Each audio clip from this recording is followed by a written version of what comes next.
Hey guys, welcome back to the Casual NBA Fanatic podcast. Now, as you can probably tell from the title of this video, we're just going through and building basically our own All-NBA first team just out of LeBron's actual teammates. Now, this team is basically mostly just about LeBron's actual tenure with this certain player.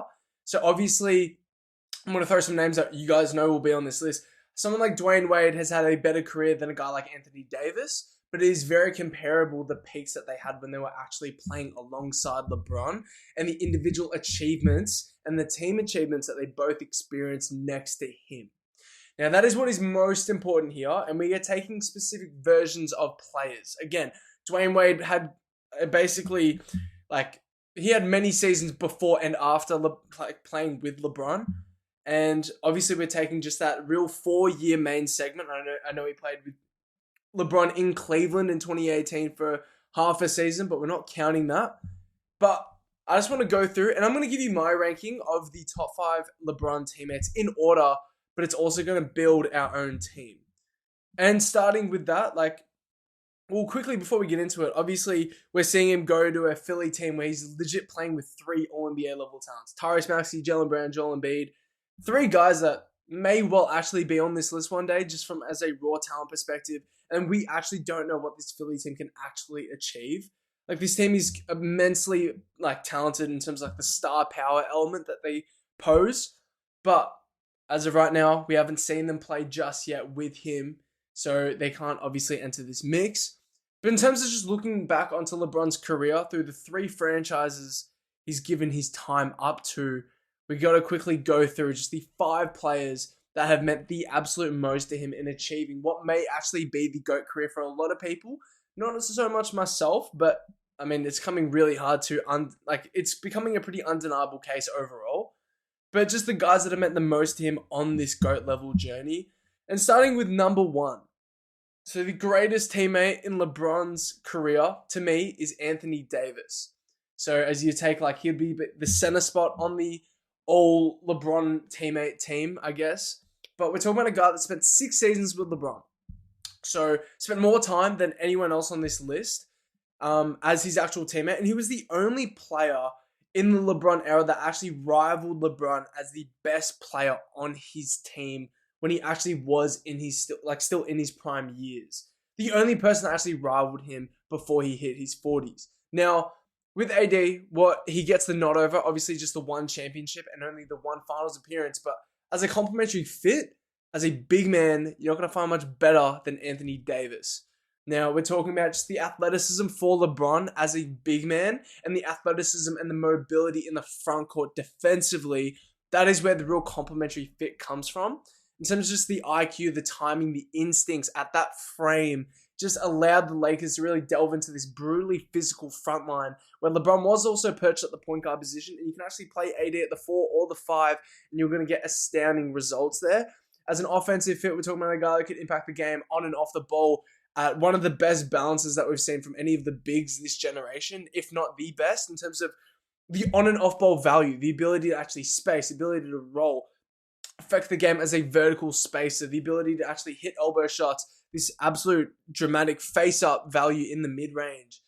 All these different little bits of versatile value on and off-ball scoring. Not many bigs in this recent generation have actually matched what AD's been able to do with that balance. And then also, it's just the positional versatility of AD in this Lakers tenure. In 2020, they were so absurdly dominant as a defense because that paint was so absurdly physically disturbing. We're talking about a team that threw out JaVale McGee and Dwight Howard continuously in staggered minutes because you could play AD at the 4 because he was that mobile and he's one of the best switching bigs that we've ever seen. So just in terms of positional versatility, he gets a nod. But then also just out of any teammate LeBron's ever had. And this is something that I always value greatly in terms of any ranking that I'm doing. But basically, he peaked higher than any other LeBron James teammate in NBA history. In 2020, we're talking about a guy that went 6th for MVP, 2nd in Defensive Player of the Year, arguably should have won that award. And he played out for the 1 seed in the West, 26 points, 9 rebounds, 3 assists, and 4 stocks a game. And then in the postseason, 2020 playoffs, Anthony Davis is who we are actually taking out as LeBron's best teammate. because that was a mythical creature who averaged 28 points, 10 rebounds, 4 assists, and just under 4 stocks a game on 60% effective field goal percentage. And this is a guy that was making 80% of his shots at the rim, absolutely absurdly all-time elite. 50% on all mid-range jumpers, again 6'11" we're talking about here, and he was just under 40% on all threes, and he was just the best defender in the entire postseason. So in terms of just who LeBron actually got to pair with, I just don't think anyone peaked higher than 2020 AD. And then also after the bubble, like obviously we saw a few injury filled years for Anthony Davis, especially during the Westbrook tenure. But halfway through 2023, we saw this guy really rev it back. And in terms of just the overall impact, the defensive peak of Anthony Davis's Lakers career and tenure with LeBron, that was in the 2023 postseason. And I'm sure you guys don't forget when he was averaging about just under 5 blocks a game against Memphis in the first round, just completely shutting down Memphis and Golden State as this just behemoth of a switching big, all-time physically mobile rim protecting force that we just haven't really seen this generation just yet. In terms of just offering that physical rim deterrence, we just haven't seen many players put it together. Chet, Wemby, Rudy Gobert, they actually didn't have the same physical mobility that this guy actually had. Obviously, AD had his battles with Jokic. That is probably the downfall of the Lakers era and this Lakers tenure. And while they didn't see more success, more finals appearances, it's because of the battles with Jokic, obviously. But we're talking about a guy that in his last 2 playoff runs, next to LeBron, we're talking about 23 points and 14 rebounds and 3 blocks a game in 2023. That was their conference finals run, leading the league in rebounds and blocks. And then in 2024, yes, first round exit, but against Nikola Jokic, he left it all out in his last playoff series with LeBron. 28 points, 16 rebounds, and 2 blocks a game on 63% effective field goal percentage, all against Nikola Jokic. So I think it's pretty evident, when you talk about a peak and then the longevity of their tenure together as his running co-star and the guy that actually rivaled him as the best and most important player on the team. I think Anthony Davis stands alone at number 1, and he's the center spot for this all LeBron's teammate squad. Dwayne Wade, though, fills in the small forward position on this list, and he fills in here because I think when I had AD number 1, I think everyone knew that D Wade would be number 2. But he comes here because also the dude peaked as from anywhere, between that 2011 to 2014, you're seeing Dwayne Wade as either the 5th to the 8th best player in the world. Basically around that entire tenure for the most part. 2 championships and 4 finals appearances in 4 years. They got 100% at making the finals, 50% at hoisting the trophy. And D Wade, obviously not the most complimentary fit. Definitely not as strong as a complement as Anthony Davis. But this guy brought a ton of wing versatility of impact, especially when he transitioned towards that backseat role in 2012 when he gave up the reins after the 2011 finals. Because we're talking about an elite transition force, we're talking about a closeout attacking force, and we're just talking about a rim pressuring force. So the ultimate guy doing that, we're talking about one of the most effective defensive superstar guards that we've seen in the 21st century. And we're talking about a guy, again, as the selectiveness and the maturity increased, and we just saw this guy as a perennial 70% field goal percentage at the rim guard. That is absurdly elite. And in terms of just the vertical spacing, the cutting, even just the post-up work, the face-up work, just, again, the wing versatility of his scoring and then also being able to impact the game as an athlete, as a physical deterrent on the perimeter defensively. That is what gives D Wade his nod here. Again, when we talk about selectiveness and maturity as he went into this backseat role, the first year that we could actually track the efficiency of drives in the NBA was in 2014. And this dude was the 4th most efficient high volume driver in the NBA. So this dude was absurdly efficient. I know people will go through the shooting splits and obviously, during his tenure, we're talking about 4 years, this guy gave you 22, 5, and 5 and 2.5 stocks on 53% effective field goal percentage. I know people will match it up to today's impact, but this dude was absurdly efficient in the LeBron James era, despite not being the most skilled as a spacer and spot-up shooter, catch and shoot shooter, whatever you want to give him. But 3 All-NBA finishes in 4 years, that is absurd superstar talent that you're getting at your co-star position. And though the outside shot, it never really came along as gracefully, but just in terms of raw talent that you're putting next to LeBron James, again, weak side defensive impact in passing lanes and the ability to just pressuring any team with just the insane bulky athleticism that he was giving you at that position. I think it's pretty clear that D-Wade is by far one of the top 3 teammates in LeBron's career, but in my opinion, number 2. Now, number 3, let's move on. And this guy is obviously the point guard for this team, for the all LeBron's teammate squad. I think you know who it is. It's Kyrie Irving. Now, this guy was the ultimate complement. Again, LeBron brings a big physical mobile frame and a ton of backline defensive rim protection, but a bunch of rotation speed on the backline because he can actually guard and contest out of the post. So Anthony Davis compared to Kyrie Irving as a compliment, I'm probably taking Kyrie Irving for how he can elevate an offense to legit elite level results, perennial top 3 offenses we're talking about with this Cleveland stint.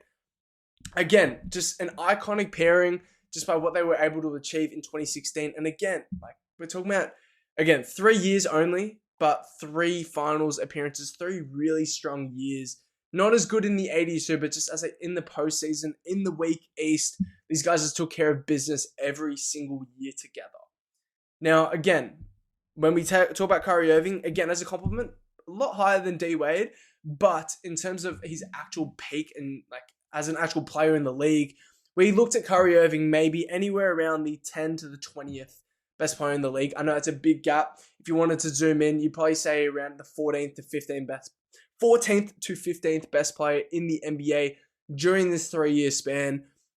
But in terms of what Kyrie brought and why I'm saying he's one of the biggest compliments is that whenever he was on the floor, this was just a pure impact gain for any of the Cavs rosters when he was there with LeBron.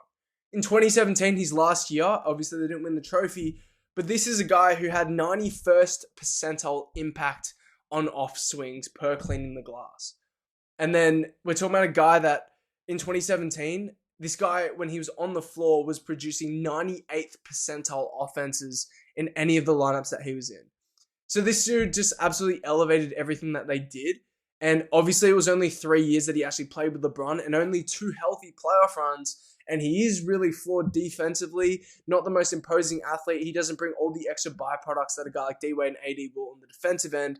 But we're just talking about an elite shot making, elite shot diversity all across the board. Just an insane shot creator to pair it alongside LeBron, who we know could sometimes lack with the perimeter jump shooting, the perimeter pull-up game. And then in 2016, when you talk about compliments and what they were able to achieve as a pair on the court, in 2016, they had a 96th percentile offensive rating with Kyrie and LeBron on the court in the regular season, 115.4. This is back in 2016, and this is when Kyrie was injured for about half the year. But then in the postseason, they boasted a 119 offensive rating when they were both on the floor together, 97th percentile playoff offense. In terms of just complementing each other, accentuating each other's strengths with Kyrie being such an off-ball, just an off-ball converter as a spot-up shooter, closeout attacker, being able to dig into lanes and hit pull-up jump shots that way, but then also being able to bail him out with his own perimeter shot making and perimeter shot creation. And then LeBron also, again, complementing Kyrie with all the physical rim pressure and all the size that he could bring to the table, and as a playmaker and in transition too. So they just complemented each other perfectly because they did what each other couldn't do. And in terms of Kyrie's peak, the version of Kyrie that we're going to be taking, it's 2016 postseason Kyrie. I know in 2017 he averaged 25 a game, and in 2016 with the injury he averaged just under 20 a game. I get that, but 2016, that postseason, Kyrie gave you 25 points and 5 assists on his way to a Game 7 victory in the 2016 NBA Finals. And just the splits, the efficiency was absurd. 48, 44, 88 splits. And obviously just major shot making along on that title run and just doing his best, even in that 2016 finals, to legit match the unanimous MVP in Steph Curry, his on-ball value, just doing as much as he could in that department. That was really special, and that's why LeBron won in Cleveland in 2016. If he didn't have that next to him, it would have been absurdly hard for LeBron to do the entire carry job by himself. Number 4, though, moving on. LeBron's 4th greatest teammate of all time takes up the power forward position. And I know, as you guys can probably guess, it's between 2 players in Kevin Love and Chris Bosh.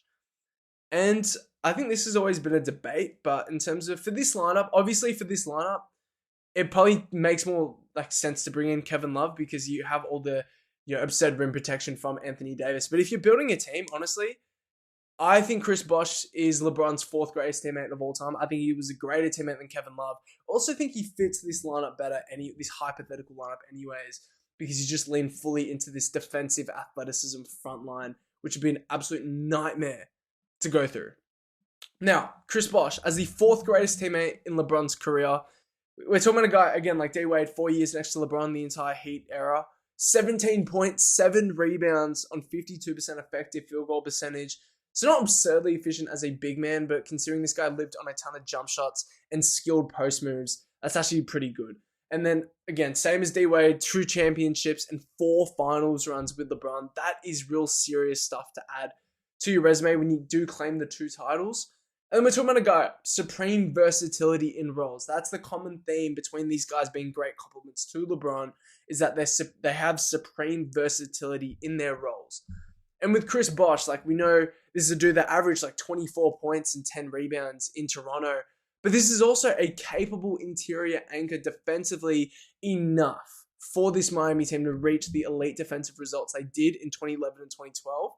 We're talking about a guy with a ton of mobility, a ton of at least sufficient instincts as a rim protector that made him still considered a supreme defender for his time. It was mostly the versatility, the switchability, the athleticism, the mobility, the timing.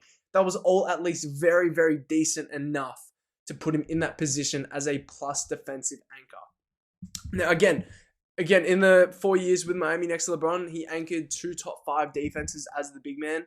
Like, that is pretty impressive. You're not getting that sort of any of that impact out of Kevin Love during their tenure. And then also, again, the people will make the claim with Kevin Love that he brings all the offensive juice. We're talking about like one of the best spacing bigs that we've seen, one of the best passing big men that we've seen, and slightly a better rebounder than Chris Bosh was. So again, not the same skill set as a forward like K-Love, but the defense, the athleticism, the complement overall on both ends of the floor, and just the success that he achieved, and the fact that Chris Bosh kept on developing his game during the tenure with LeBron. And that is why I'm giving him the nod here. We're talking about a guy that legit was making like 41% of his threes in, I'm pretty sure, both of the last 2 like playoff runs next to LeBron. Like, this is from one of the worst shooting bigs that you'll find in LeBron's career. But he actually leveled up his game, developed it more into a role player's mold. And that was what is really special. And again, 4 years, K-Love wasn't giving you 4 All-Star appearances, 100% success rate in making the All-Star team, just all the way through. And we're talking about a guy that peaked from anywhere from maybe the 15th to the 18th best player in the NBA. That's knocking on the door of superstardom. When you consider, the amount of superstars that you consider in today's NBA might be between 10 and 15. This dude was just knocking on the cusp of that every single year because he was so reliable. And obviously he famously had playoff bouts with any of Dirk Nowitzki, Kevin Garnett, Tim Duncan. But yeah, obviously expecting him to outplay big anchors, big, Hall of Fame front lines like that, that is really hard and like a real tough task to ask of him. But he just did as much as he could in the LeBron era. So I have him as the 4th greatest teammate in LeBron's history, but leading into number 5. Now, this guy is my shooting guard for the squad. So we have Kyrie Irving at point guard, this guy at shooting guard, Dwayne Wade small forward, then Chris Bosh, then Anthony Davis. But number 5, I'm sorry, Kevin Love, but I had to go with Luka Doncic. And this obviously just fits the team that I'm trying to build more so. But I also do think there's an argument that Luka is in his top 5 of all time. Yes, they didn't achieve anything together, but this is just more of a pure talent argument. Like, if you want me to remind you, like in the past season and a half of their partnership, Luka put together 32 points, 8 rebounds, and 8 assists a game, getting 10 free throw attempts a game as well. That's like league leading over the past year and a half itself, on 55% effective field goal percentage. Absurdly efficient, and then the volume of like just the heavy load carrying, it's fucked. And like as a fit with LeBron in LeBron's older years, that is also what makes him like a relatively decent compliment. We know they're both very on-ball players, but we're not taking LeBron from his prime. We're taking LeBron at over 40 years old, right? So in terms of LeBron handing the reins over and LeBron shifting towards more of a filling the gap sort of role, that actually fit LeBron more so in the back end of his career, with Luka taking this massive load, basically giving you a 32-point triple-double every single night on absurd efficiency.